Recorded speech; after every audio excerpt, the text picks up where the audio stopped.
Vitu vitatu ambavyo watu matajiri hawavisemi. In fact, millionaires hawaongei kabisa. Sijui kama umegundua hilo. Kwanza kila mtu huwa anaongea nitakuwa millionaire. Akishafika kuwa level ya millionaire, wanaacha kuongea kwa sababu wanagundua vitu vifuatavyo. Wanagundua kuna swala la privacy, kulinda mali zao, na liability protection.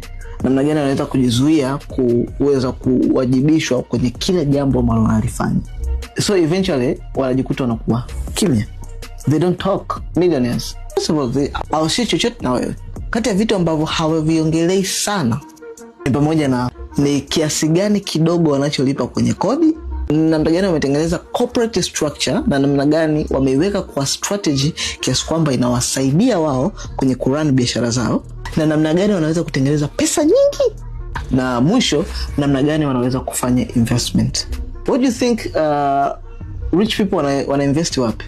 Unafikiri na wenyewe wanaenda kuweka benki, wanavitunza vihela vile vingi?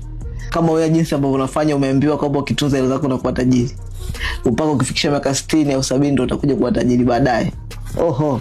So, kama unataka kuwa tofauti na watu kama hizo na elimu kama hizi ambazo nimezisema hapo za kutunza hela mpaka ufikishe miaka 60 ndio uwe tajiri, sasa hivi wewe uishi maisha magumu mpaka miaka 50, subscribe kwenye channel yangu ya YouTube, follow channel yangu ya Instagram, alafu stay hapa kimya. Kuna madarasa. Then nunua kozi yangu. And comment neno kozi hapo chini. Nitakutumia kozi DM itakayo kusaidia namna gani ya kuweza kujua nini cha kufanya kwenye hizo engo zote nilizozungumza. Kama utaki, endelea kutunza hela zako benki ili uwe tajiri ukiwa na miaka 70. Thank you.